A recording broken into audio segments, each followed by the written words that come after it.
지난 목요일부터 토요일까지 그 뉴욕에 있는 그 선교부 센터에 가서 회의를 하고 왔습니다. 근데 뉴욕에 갔더니 이렇게 산이 많더라고요. 첫째 날 저녁에 점심 때는 금강산을 갔고 그날 저녁에는 산수갑산을 갔습니다. 아무튼 회의를 잘 하고 그리고 돌아왔는데, 돌아오는 게 에임스가 왜 이렇게 오고 싶은 곳이었는지를 잘 몰랐는데 아주 절감했습니다. 4시간 반 동안 시카고에서 공항에서 캔슬과 딜레이가 반복되는 비행기를 기다리면서 에임스 가고 싶어. 아무튼 잘 회의 마치고 돌아왔습니다. 이번 회의는 우리 연합감리교회 안에 통일위원회가 있는데, 지금 여전히 북한의 통일 문제를 가지고 공부하고 기도하고 북한사를 돕는 우리 연합감리교회 안에 유일한 그런 조직이고 목회자들 모임입니다. 목회자들만의 모임은 아닙니다. 평신도들도 같이 할 수 있습니다. 그래서 어떻게 하면 이런 일들 좀 할 수 있을까 하고 생각을 하다가, 요즘 남북관계가 많이 경색돼 있고 또 그래서 5월 달에 한인연합감리교회 또 다른 교파의 지도자들과 함께 회의를 열어서 같이 기도도 하고 진로도 모색하는 그런 모임을 갖고자 하는데, 단순하게 이 북한을 돕고 그냥 구조하고 구원하는 그런 일들이 아니라 어떻게 하면 평화로운 가운데 이 일들이 진행이 될까.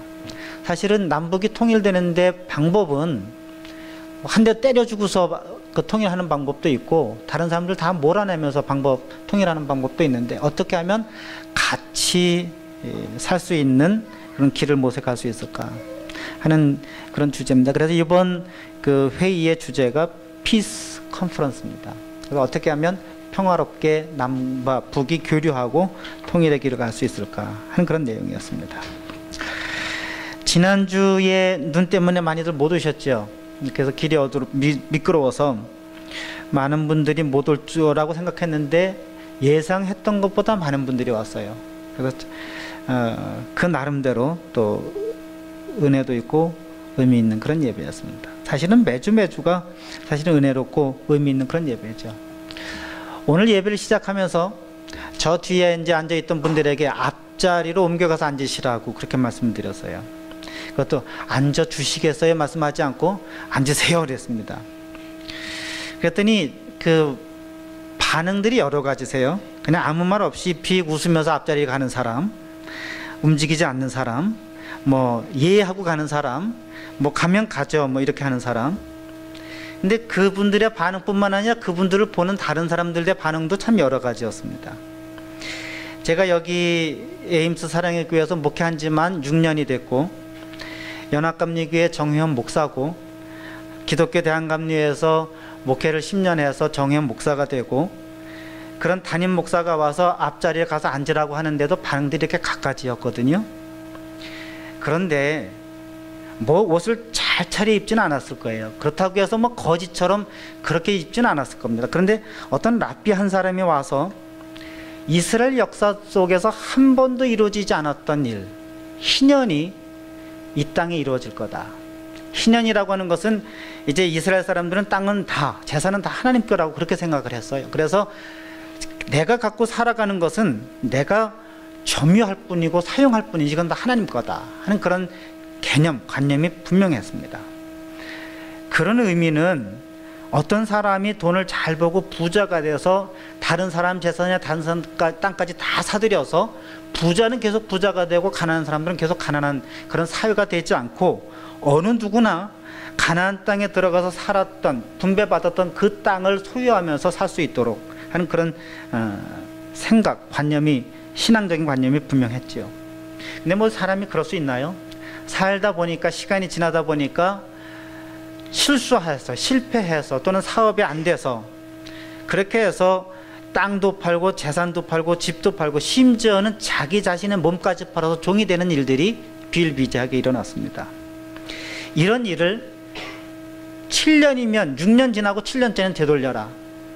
그게 안 되니까 7년이 다시 7년 되는 해에 그 다음 해 49년이 지난 50년째는 이것을 희년이라고 해서, 은혜의 해라고 해서 원래 있던 모든 그 원상태로 다 돌아가라.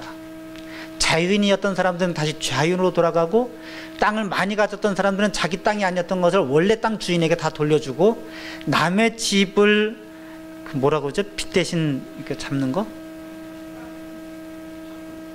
예? 뭐 하여간 그거 저당 잡아가지고 다 뺏었던 재산들 다 다시 돌려줘라. 이게 희년입니다. 너무나 좋죠.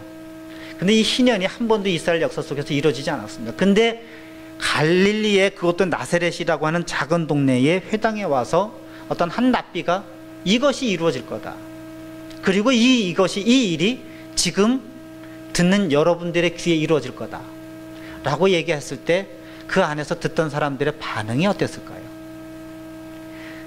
오늘 이 성경 말씀을 보면 그 사람들의 이야기를 다 좋아했습니다. 그러나 기이하게 놀랍게 여겼습니다. 자, 오늘 성경 말씀을 보면 이 성경 말씀에서 유명한 말이 있어서 많은 분들이 인용합니다. 선지자는 고향에서 환영을 받지 못한다. 아마 그래서 제 고향에서 저를 부르지 않는 것 같아요. 제가 담임 목사가 된 걸 다 알 텐데, 목사가 된 걸 다 알 텐데도 여기 와서는 환영받지 못할 테니까 그냥 타지에 가서 잘 살아라, 뭐 그러신 것 같아요. 자, 근데 오늘 여러분 성경 말씀을 이해하려면 이 예수님의 말씀과 이 말씀을 들은 사람들의 반응, 이것이 무엇일까? 또 이것이 이 누가복음에서 어떤 역할을 하는가 하는 것을 여러분 잘 들으셔야 할 겁니다. 그래서 오늘 이제 그냥 성경 공부한다고 여러분 생각하시고, 첫 번째는 그런 생각을 가지고 이 말씀을 좀 들어보시죠. 오늘 읽었던 우리 성경 말씀 누가복음 4장 16절부터 30절까지, 지난주 이번 주 읽었던 이 성경의 본문은 앞으로 이어지는 누가복음 전체의 방향을 예고해주는 예고편입니다. 누가복음뿐만 아니라 사도행전은 또 누가 썼지요? 누가복음의 저자가 동일하게 썼습니다. 그래서 여기 있는 이 내용은 누가복음뿐만 아니라 앞으로 이어지는 사도행전에서의 이야기들도 이렇게 전개될 것이다 라고 하는 예고편이에요. 그러면 첫 번째, 예수님께서 가버나움에서 한 그런, 뭐 그걸 설교라고 해도 좋고 강의라고 해도 좋고 뭐 말씀을 전한 것이 있는데, 그 내용은 주님의 성령이 내게 임하셨고 기름을 부어서 보냄을 받았다. 다시 말하면 예수님은 보냄을 받은 분이에요. 기름 부음을 받은 분이고 성령이 임하셨던 그런 분이에요. 선지자요, 사도요, 메시아입니다. 그분이 왜 메시아인가? 왜 구세주인가? 억눌린 사람들에게 그 해방의 소식을, 자유가 없는 사람들에게 자유의 소식을, 그런 기쁜 소식을 전할 뿐만 아니라 그 일을 할 분이기 때문에 그분은 구세주인 거지. 포로된 사람에게 누가 구세주입니까? 그 포로된 것을 자유케 해주는 분이 구세주예요. 눈먼 사람에게 다시 보게 해줄 수 있는 분, 그분이 구세주입니다. 눌린 자에게 자유케 해주셨던 그분이 구세주지요. 그래서 이 성경의 본문의 말씀은, 지난주에 읽었던 그 말씀은 예수님께서 이 일을 위해서 보냄을 받은 분이요, 다시 말하면 구세주요, 메시아라고 하는 것을 설명해 주는 그런 말씀입니다. 그런데 이 뒤에 나오는, 이제 오늘 읽은 21절부터 30절까지, 그러면 뒤에 나오는 지금 이 말씀이 뒤에 나오는 누가복음의 예고편이라고 했으니까 그 뒤를 읽어보면 예수님의 어떤 사역이 나올 것인가, 그거는 너무나도 우리가 잘 알 수 있죠. 31절부터 여러분 보시면 예수님께서 가르치시고 귀신 들린 사람들을 그 귀신의 눌림에서부터 자유케 해주셨어요. 38절에 보면 시몬 장모의 질병을 고쳐주셨고, 그 예수님께서 고쳐주신 여러 사건들을 요약해서 수많은 허다한 사람들의 질병을 고쳐주셨다라고 그렇게 말씀합니다. 그래서 이제까지 지금부터 이 누가복음의 말씀을 계속 읽어보면 예수님께서 성령이 충만해서 기름 부어 보냄을 받은 사람으로서 사람들에게 가서 자유케 하는 일, 해방시키는 일, 치유하는 일, 가르치는 일, 이런 일들을 합니다. 다른 한편 오늘 우리가 읽었던 21절부터 30절까지의 말씀은 예수님께서 고향인 나사렛에서 배척받은 그런 말씀입니다. 역시 이 말씀도 마찬가지로 앞으로 이어지는 누가복음과 사도행전에서 사람들이 어떻게 예수를 배척할 것인가 하는 것에 대한 예고편이지요. 심지어 고향 사람들에게서부터도 배척을 받았는데 다른 사람들에게 오죽할까, 우리가 미루어 짐작할 수 있는 그런 내용입니다.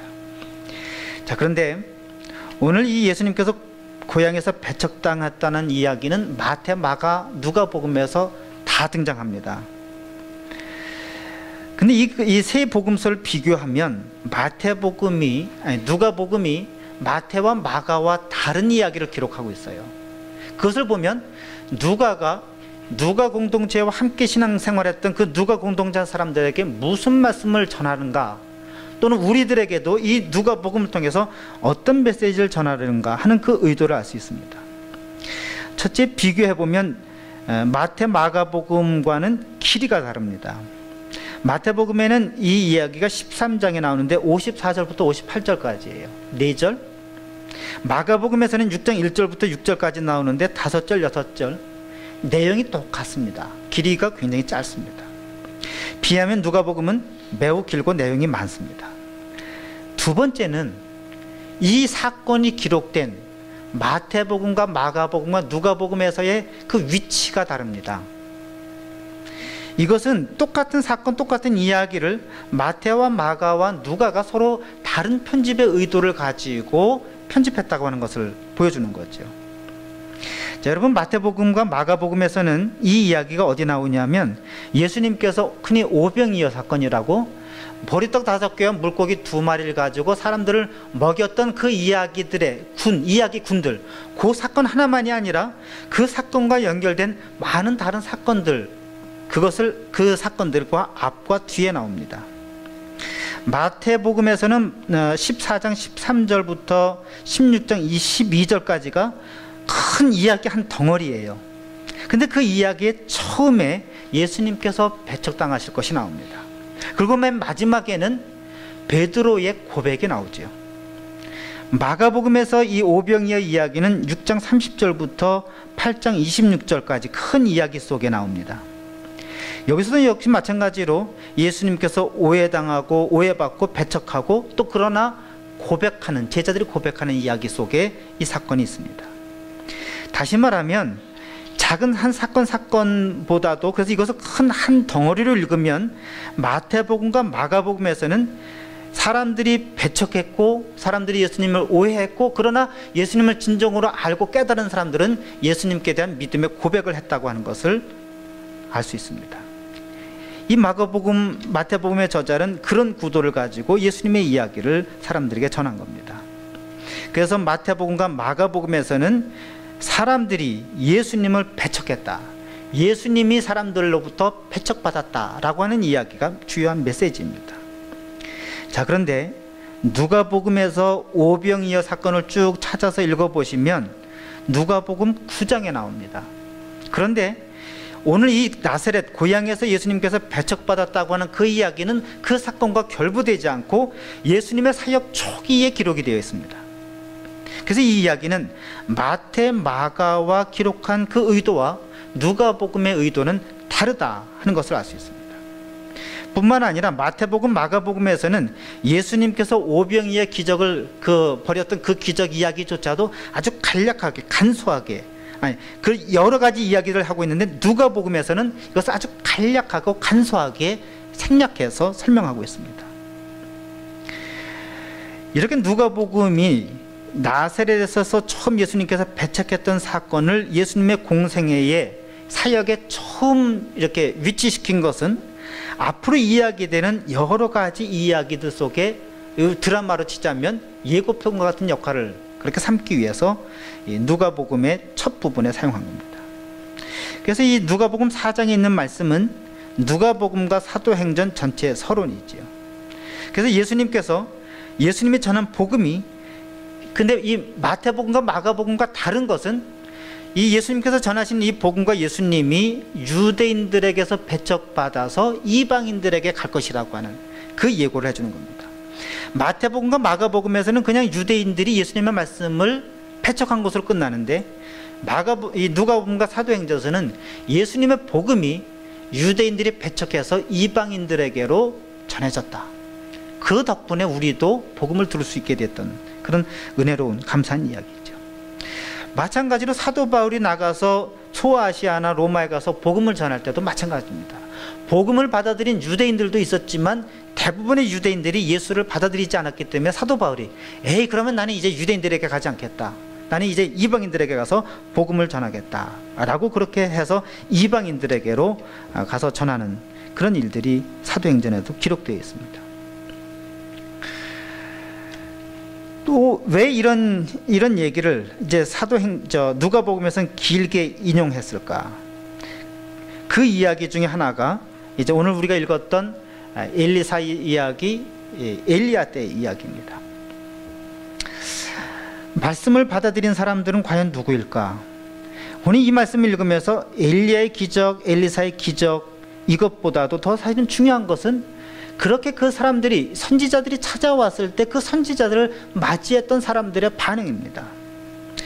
유대인들은 그렇게 그 가뭄이 들었을 때 그것을 하나님께서 주신 징벌이나 하나님께서 주신 말씀이라고 받아들이지 않았는데, 또는 그 엘리야와 엘리사들을 핍박했는데, 사렙다 과부는 자기가 갖고 있었던 밀가루 한 줌, 기름 한 방울을 가지고 이 엘리야를 대접합니다. 나만 역시 마찬가지지요. 이 사람이 수리아의 장군이었고 이방인의 장군이어서 정말 황제 한 사람 외에는 만인 지상에 있던 사람이었는데, 엘리사 선지자의 말을 들었습니다. 맨 처음엔 뿔딱지가 나서 듣지 않았죠. 내가 장군인데, 그럼에도 불구하고 병을 낫기 위해서든지 어떤 이유에서든지 엘리사의 이야기에 순종했다고 하는 겁니다. 그래서 결국 그 사람이 고침을 받은 거예요. 이 이야기가 그저 엘리사의 기적의 이야기도 아니고 사렙다 과부와 나만이라는 이방 사람들의 독특한 이야기가 아니라 사실은 복음을 받아들이지 않은, 예수를 배척한 유대인들에 대한 비판이지요. 배척에 대한 비판입니다. 그렇기 때문에 이 말씀이 자기들을 비판한 것이라는 것을 사람들이 알아채서 군기가 탱천해서 예수님을 죽이려고 했죠. 예수님께서 어떻게 그 죽음을 모면하셨는지는 누가복음은 별로 중요하지 않습니다. 그렇기 때문에 예수님께서 그냥 가운데 길을 지나서 오셨다고 생략해서 표현했을 뿐입니다. 결국 예수님께서 말씀하셨던 이 일들은 누가복음에서는 언제 어떻게 이루어지는가? 7장을 읽어보시면 예수님께서 큰 선지자라고 하는, 그리고 그 일이 실제로 예수님에게서 이루어졌다고 하는 것을 알 수 있습니다. 7장 1절부터 17절까지에 보면 엘리사는 수리아 사람 나만의 병을 고쳐주었는데 예수님은 로마의 백부장 하인의 중풍병을 고쳐줍니다. 또 엘리야는 사렙다 과부의 아들을 살려줬는데 예수님께서는 나인성 과부의 아들을 살려줍니다. 그래서 예수님께서야말로 엘리야와 엘리사보다 큰 선지자라고 하는 것을 사람들로 하여금 고백하게 하죠. 그래서 누가복음 7장 16절을 보면 모든 사람이 두려워하여 하나님께 영광을 돌려 가로되 큰 선지자가 우리 가운데 일어나셨다 하고, 또 하나님께서 자기 백성을 돌보셨다 하더라라고 하는 믿음의 고백을 하게 된 겁니다. 그래서 말씀드리면, 요약하자면 누가가 나사렛에서 예수님께서 그 고향에서 배척당한 이야기를 처음 서두에 기록한 것은 이 내용이 누가복음뿐만 아니라 누가복음과 사도행전의 모두의 전체 서론의 역할을 한다 하는 것을 시사해 주기 위해서입니다. 그리고 이 말씀이 마태복음과 마가복음과 다른 것은 이 복음이 그래서 유대인들에게가 아닌 이방인들에게 전해질 것이다 라고 하는 것을 예고해 주는 그런 말씀입니다. 자, 이렇게 성경 말씀을 묵상해 보니까 이 말씀이 고향에서는 예언자가, 선지자가 환영받지 못해 하는 것을 그냥 다른 사람들이 나를 환영해 주지 못할 때, 내 말을 듣고 알아듣지 못할 때 그 사람들에게 조롱하거나 비판하면서 하는 말이 아니라, 사실은 이 말씀에서 누가가 전하고자 하는 메시지의 핵심은 예수가 누구인가 라고 하는 그 말씀에 대한 그 말씀이 핵심입니다. 예수는 말씀드린 것처럼 큰 선지자였습니다. 복음을 전파하는 복음의 전파자였습니다. 이 두 선지자와 복음의 전파자는 다 하나님의 말씀을 전하는 전파자라고 하는 겁니다. 우리가 흔히 제가 모르겠습니다. 여러 번 얘기했기 때문에 기억하실 분 기억하시겠지만, 예언자, 선지자라고 할 때 그것은 많은 사람들이 이해하기를 먼 미래의 일을 미리 알고 마치 점쟁이에 우리의 점을 쳐주듯이 이야기해 주는 사람, 그런 정도로 생각합니다. 그래서 예언 기도 받는다, 무슨 어디 가서 이런다고 할 때 과연 올해 내 삶이 어떻게 이루어질 것인가, 한국을 가야 되는지 미국에 남아야 되는지 이 잡을 어플라야 되는지 말해야 되는지 그것에 대한 확답을 듣기 위해서 예언 기도 받으러 갑니다. 근데 여러분, 성경에서 예언자라고 하는 또는 선지자라고 하는 사람들이 마치 우리가 점쟁이에게 찾아가서 올해 내 운수가 어떻게 될 거라고 묻는 그런 역할을 하는 것이 아닙니다. 물론 하나님의 말씀을 전하다 보니까 미래 일을 얘기할 수는 있죠. 그러나 그보다 더 중요한 것은 미래 일을 이야기하는 예언자가 아니라 하나님의 말씀을 전하는 대언자입니다. 우리가 영어에서도 예언자를 프로핏이라고 얘기를 합니다. 근데 그 말의 어근이 미리 말하다는 프리핏이 아니라 프로핏입니다. 미리 말하다가 아니라 위하여 말하다는 그런 뜻이에요.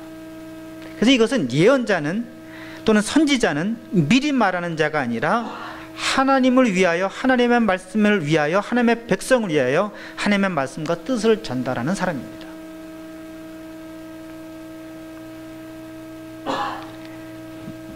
여러분, 예수님이 이렇게 큰 선지자고 예수님의 복음의 전파자고 하나님의 말씀을 대언하는 분이었는데, 그 예수님에 대한 또는 예수님의 말씀에 대한 반응이 어땠느냐. 신약 성경에 나오는 예수님의 제자의 많은 사람들이 예수님을 믿고 따랐던 사람들이 있습니다. 예수님이 누구인지를 알았던 거죠. 뿐만 아니라 예수님의 말씀을 듣고 따랐던 사람이 있습니다. 뿐만 아니라 예수님의 기적을 보고 따랐던 사람들이 있습니다. 근데 예수님이 하나님의 아들이고 하나님께서 보내신 자라고 하는 것을 믿고 따랐던 사람들은 그 삶을 본받아서 십자가 길까지 같이 갔습니다. 근데 예수님의 말씀을 듣고 또는 예수님께서 보여주셨던 그 기적을 믿고 따랐던 사람들은 예수님이 십자가 위에서 기적을 보여주지 않자 더 이상 그에게서는 기대할 것이 없다고 생각해서 다 뿔뿔이 흩어졌습니다. 이런 일들이 예수님의 시대에만 있는가? 그렇지 않습니다. 우리 시대에도 여전히 많다고 생각합니다. 저는 그래서 두 가지, 우리가 기억할 것은 두 가지라고 생각합니다. 하나는 예수님이 누구인가, 그리고 예수님께서 하셨던 일은 무엇이고 예수님이 전하는 말씀은 무엇인가, 두 가지를 다 기억해야 합니다. 우리 그리스도인들 중에서 예수님이 전한 말씀을 마음에 담고 복음적인 삶을 살려고 살아가는 사람들이 있습니다. 근데 이런 사람들 중에서 예수가 누구인지를 기억하지 못하는 사람들이 참 많습니다. 제가 한 1년 전에 어떤 캐톨릭 신부님이 쓰신 글인데, 미국의 주류 교단들이 다 줄었다. 물론 사실 현실적으로 교인 멤버가 주는 건 사실입니다. 근데 그 신부님의 시각은 좀 달랐어요. 최근에 이제 2000년도 들어서면서는 좀 달리 볼 수 있는데, 60년대, 70년대 많은 메인 그 주류 교단들의 그 교인들의 신앙의 형태를 보면 교회를 떠난 사람들도 있지만, 특별히 이제 연합감리교회 예를 들면서 연합감리교회 교인들 중에서 그때 한창 그 소셜 가스펠, 사회복음, 사회구원 이런 얘기를 많이 했고 예수님의 삶을 따라서 하는 그런 얘기를 많이 하는 그런 시대였기 때문에 그 사람들이 이 복음의 실천을 어떻게 할 것인가, 교회 안에 와서 이건 예배드리고 가님은 그냥 그것으로 끝나는 그런 삶이 과연 예수님의 복음을 실천하는 삶인가 라고 생각해서 그분들은 결심을 하고 결단을 합니다. 그래서 설사 교회의 바운드리는 떠날지라도 예수 정신을 갖고 살아가는 것이 중요하다. 그래서 많은 사람들이 그 사회 구원, 사회 복음 이런 운동에 동참을 했습니다. 이 신부님이 보는 관점은 연합감리교회 교인이 줄어든 것은 아니다. 교회 출석하는 출석 교인이 줄어들었을 뿐이지 예수 정신을 갖고 살아가는 연합감리교회 교인들은 줄어들지 않았다는 것이 주장이었습니다. 그 말씀, 그 논문을 읽으면서 참, 그래, 이렇게 볼 수도 있구나 하는 위로를 받았습니다. 그런데 제게 있어서 안타까운 것은 그분들이 예수의 말씀을 갖고 그 복음을 가지고 가난한 사람들, 흑인들, 히스패닉들, 노숙자들을 가서 예수의 정신대로 살아가는 건 참 좋은데 예수가 누구인지를 잊어버린 것 같아요. 잃어버린 것 같아요. 그들에게는 예수의 고백이 없고 다시 이 예배당에 와서 내 삶이 어떻게 예수님의 삶과 부합되는지 아는지를 하는 그런 믿음의 고백과 결단, 자기를 돌아보는 그런 시간이 다시 있어야 되는데 그들은 밖에 나가서 복음의 실천하는 것으로 그것으로 다였습니다. 이렇게 말하기는 좀 어렵지만 이런 분들에게 있어서는 예수의 말씀은 기억했는데 예수를 상실하는 것이 아닌가, 이렇게 저는 생각을 해봤습니다. 근데 반면 예수가 누구인지는 아는데 예수의 말씀을 기억하지 못하는 사람들이 있습니다. 저는 대다수 요즘 한국 교인들의 모습이라고 봅니다. 예수님께서 이 땅에 오셨다는 것을 너무나도 기뻐합니다. 그리고 그분이 우리의 구세주가 되었다고 하는 것에 대해서 감격합니다. 그리고 그 예수님이 십자가에 달려 돌아가셨다고 하는 것을 가지고 눈물 흘리면서 기뻐합니다. 그런데 그 눈물의 씨앗이 무엇이고 눈물의 그 감격의 결론, 내 삶의 모습은 무엇인가 물어봤을 때 그분들은 예수님의 말씀을 잃어버렸습니다. 예수님께서 무엇을 가르치셨고 어떻게 사셨고 왜 십자가에 달려 돌아가셨는지는 그것이 내 삶과는 무관한 그런 신앙의 고백으로 변하고 말았습니다. 어떻게 하면 예수님의 말씀을 들은 사람과 예수님이 나의 구세주라고 하는 고백하는 이 삶이 여러분 안에서, 내 삶 안에서 하나가 될 수 있을까? 예수님이 바라는 것이 정말 뭘까요? 예수님의 이름은 기억하고 예수님이 십자가 나를 위해서 돌아가셨다는 것은 기억하면서 예수님이 이렇게 살라고 하셨던 그 말씀을 잃어버렸던 그 대다수 한국 그리스도인들의 모습을 좋아하실까요? 아니면 예수님이 누구인지는 큰 선지자고 말씀의 복음의 전파자라는 것은 잊어버리고 예수님이 산 그 정신대로 살아가는 것, 그것 또한 예수님께서 원하실까요? 그래서 여러분들에게 한번 물어보지요. 예수님이 하나님의 아들이라고 하는 것과 예수님께서 말씀을 전한 그 말씀이 진리라고 하는 것을 이제까지 믿어왔던 여러분들에게 과연 내 안에 예수 그리스도가 있는가? 그의 피 흘림과 그의 고통과 그의 땀이, 그의 삶이 내 안에서도 있는가? 그리고 그 고백이 내 입술에서도 있는가? 뿐만 아니라 예수님께서 이렇게 살라고, 나를 따라오라고, 내 이 길을 함께 가자고 그렇게 말씀했는데 그 말씀은 여러분의 삶 속에 있는가? 여러분 대답해 보십시오. 오늘 여러분들에게 전하고 싶은 두 번째 말씀은 그 뒤에 나오는 예수님께서 나사렛 사람들 고향에서 배척을 받았다고 하는 그런 얘기입니다. 근데 이 말씀을 우리가 이해하려면 여기 있는 속담에 대해서 이해를 해야 되는데, 예수님이 그냥 선지자는 고향에서 배척받는다, 환영받지 못한다, 이 말씀만 하신 것은 아닙니다. 누가복음 4장을 다시 펴시고 여러분 그 4장 21절부터 성경 말씀을 보시죠. 오늘 이 글이 너희 귀에 응했다, 이거 예수님이 이제 말씀입니다. 그랬더니 사람들이 은혜로운 말을 놀랍게 여겼다, 그렇게 말합니다. 그러니까 두 번째 23절에 예수님께서 하신 말씀이 너희가 반드시 의사야 너 자신을 고치라는 속담을 인용하여 내게 말하기를 우리가 들은 바 가버나움에서 행한 일을 내 고향 여기서도 행해봐라, 이렇게 말을 합니다. 여기 이 의원아 너를 고쳐라 하는 이 말은 이 고대 사회의 삶에, 뭐 요즘도 그럴 수 있는 사람들이 있겠죠. 의사가 사람들을 고치다가 자기가 질병에 걸렸어요. 그러면 사람들이 의사에게 하는 말이 뭐겠어요? 야, 너나 고치지. 이 말은 남 고친다고 잘난 척하지 말고 너 자기 자신이나 잘 고쳐라 하는 그런 말씀이죠. 이렇게 말대꾸하거나 비난하거나 모욕하는 그런 말입니다. 우리 표현대로 하자면 너나 지나 잘하지, 뭐 이런 뜻이지요. 대제사장들도 예수님께서 십자가 달려 돌아갔을 때 예수님은 이렇게 조롱했습니다. 저가 남은 구원했을 때 자기 자신은 구원하지 못하는구나. 같은 맥락의 얘기입니다. 우리 속담, 우리 말에는 뭐 어떤 게 있을까요? 쥐꼬라지나 알지. 뭐 이런 게는 될까요? 아니면 감히 내가 어떻게 그런 말을 할 수 있느냐? 내 신분이나 알지. 네가 누군데? 뭐 이런 얘기일 겁니다.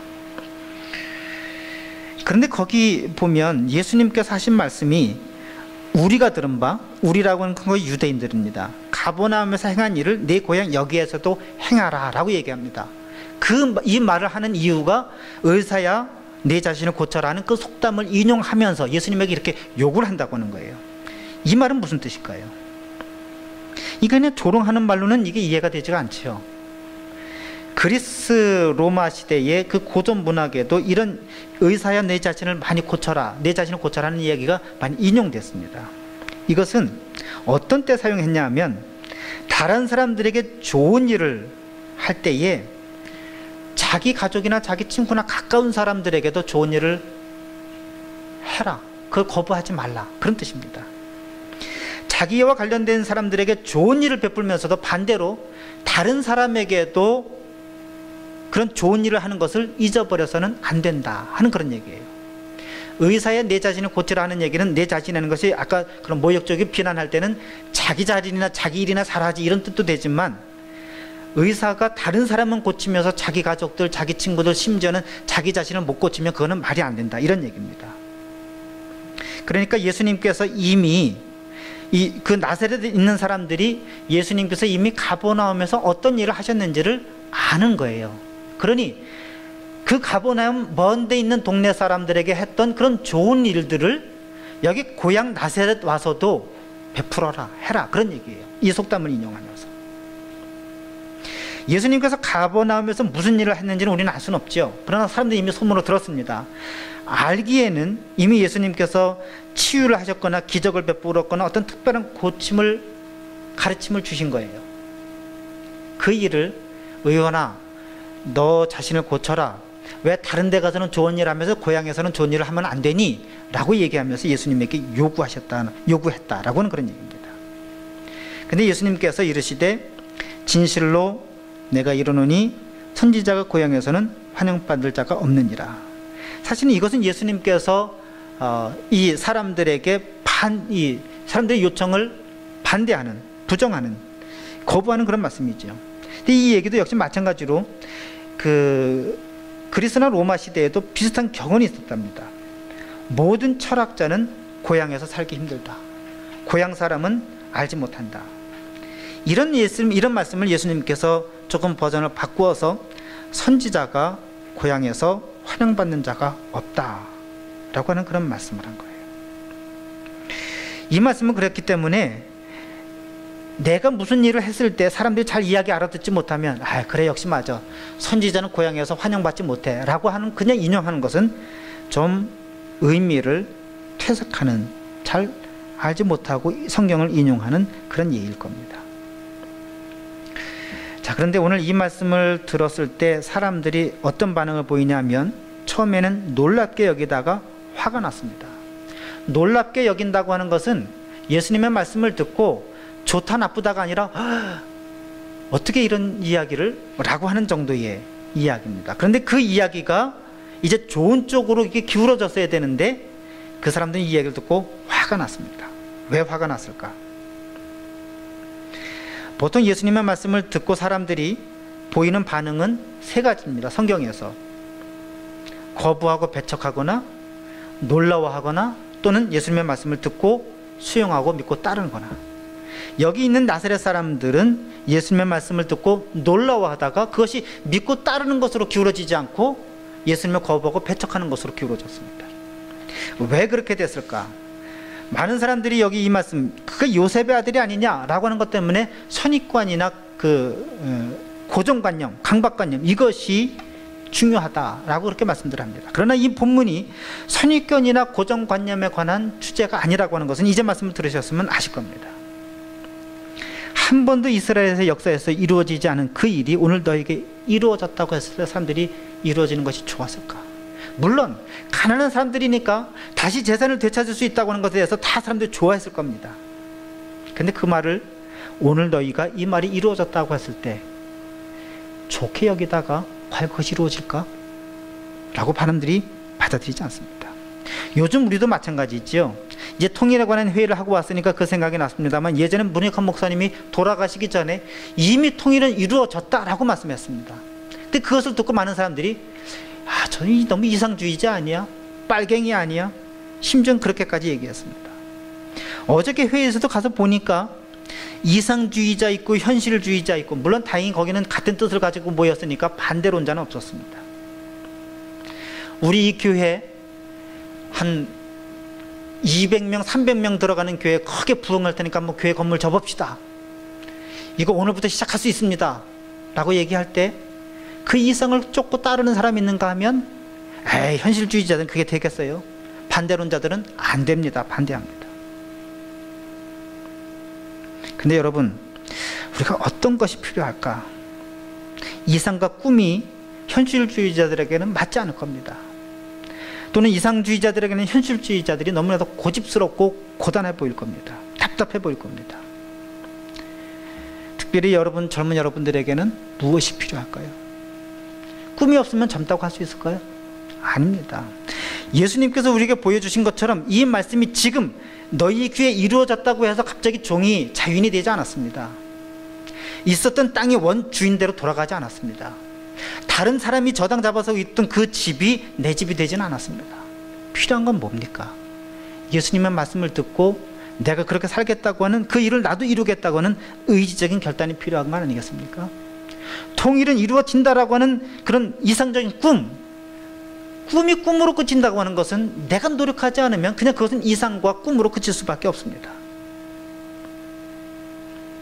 그래서 여러분들에게 오늘 또 한번 묻고 싶은 것은, 아까 말씀드린 것처럼 예수가 누구인가, 예수님의 말씀이 여러분에게 있는가 하는 말씀처럼 예수님이 꾸었던 이 꿈이 여러분의 꿈하고 같습니까? 예수님께서 그 꾸었던 꿈은 그 일을 위해서 예수님께서는 십자가를 지는 일도 마다하지 않았는데, 여러분이 꾸는 꿈을 위해서 여러분들은 어떤 노력을 하고 무엇을 하십니까? 그것이 예수님의 꿈과 맞지 않는다 할지라도, 서로 같지 않다 할지라도, 나는 뭐 이렇게 십자가 지는 게 예수님의 꿈이었을까? 아닙니다. 은혜의 해를 선포하고 그대로 살아가는 것이 예수님의 꿈이었죠. 그 일을 지다가 보니까 십자가까지 지는 일까지 감당한 거예요. 나눔 속회 분들이 예수님이 십자가에 져야 된다는 것을 아셨을까요? 어느 순간은 아셨을 겁니다. 근데 예수님께서 십자가 지는 것을 끝까지 원하셨느냐? 십자가 지지 않고 그 일을 있었다면 얼마나 좋았겠어요. 그러나 그 꿈을 위해서라면 십자가도 달게 지겠다라고 생각하셨겠지요. 말씀드리고 싶은 것은 그 꿈을 위해서 여러분들이 얼마큼 노력하고 애쓰고 하는가? 이 두 번째 질문입니다. 세 번째 질문은, 이제 누가복음을 전한 사람이 엘리야와 엘리사, 이제 예수님의 말씀을 그렇게 인용했습니다. 말씀드린 것처럼 유대인들 중에서 많은 사람들이 엘리야를 잡으려고 했습니다. 엘리사를 선지자로 인정하지 않았습니다. 그런데 유일하게 엘리야를 하나님의 선지자로 보낸 사람으로 알고 그에게 밀가루와 기름을 드린 사람이 사렙다 과부였습니다. 엘리사에게 찾아와서 처음엔 고를 냈지만 장군이란 직과 명예를 다 내려놓고 선지자의 말을 들은 사람은 나만 장군이었다고 하는 겁니다. 물론 성경에서 구약 시대에서 하나님의 말씀을 들은 사람은 사렙다 과부와 나만만 있지는 않았습니다. 많은 사람들이 있었습니다.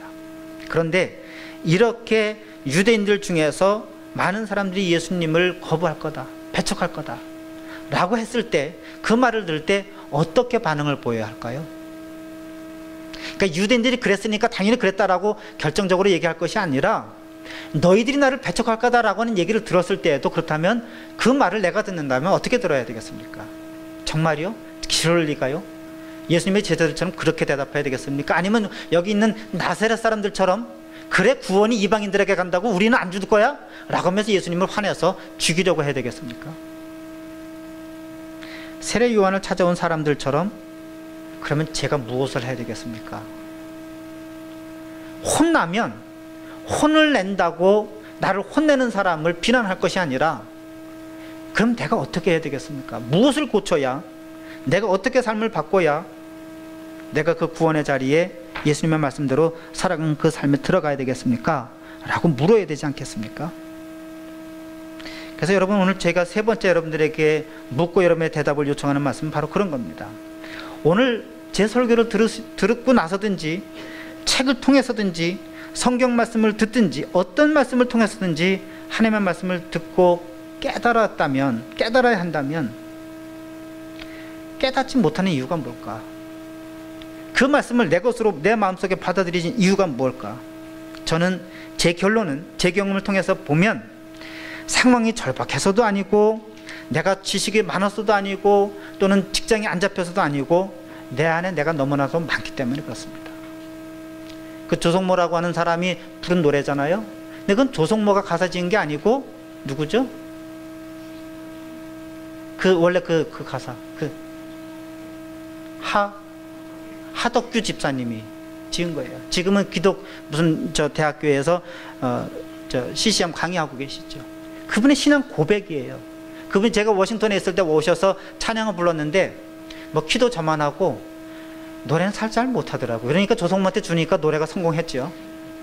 근데 그 찬양을, 가사를 부를 때 고백한 거예요. 지을 때 내 안에 내가 너무나도 많아서 예수님을 받아들일 수가 없어요. 내 안에 너무 내가 많아서 하나님의 말씀을 받아들일 수가 없어. 내 고집이, 내 주장이, 내 자아가 너무 많아. 오늘 여러분, 이 성경 말씀을 받아들이는 이유가, 힘든 이유가 뭐예요? 제 설교를 받아들이기 힘든 이유가 뭐예요? 저는 가만히 생각해 보니까 언어의 문제가 아닙니다. 용어 선택의 문제가 아니에요. 내 마음에, 내 안에 내가 너무 많아요. 그래서 다른 사람의 이야기를 들을 여지가 없어요. 하나님의 말씀을 받아들일 내 마음에 공간이 없어요.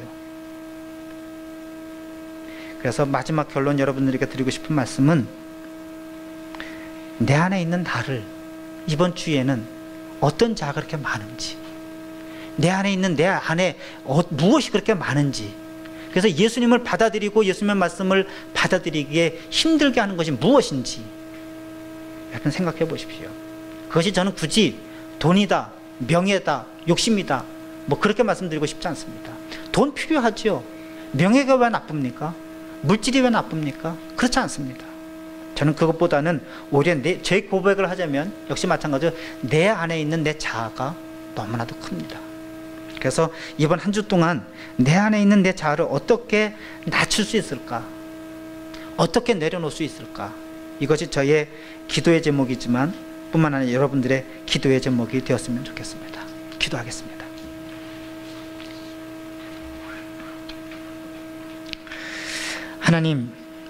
하나님께서 보내신 예수 그리스도가 저들의 마음 속에, 저들의 삶 속에, 저들의 생각 속에, 저들의 입술에 예수는 그리스도라고 하는 고백이 있어야 되는데 하나님은 없습니다.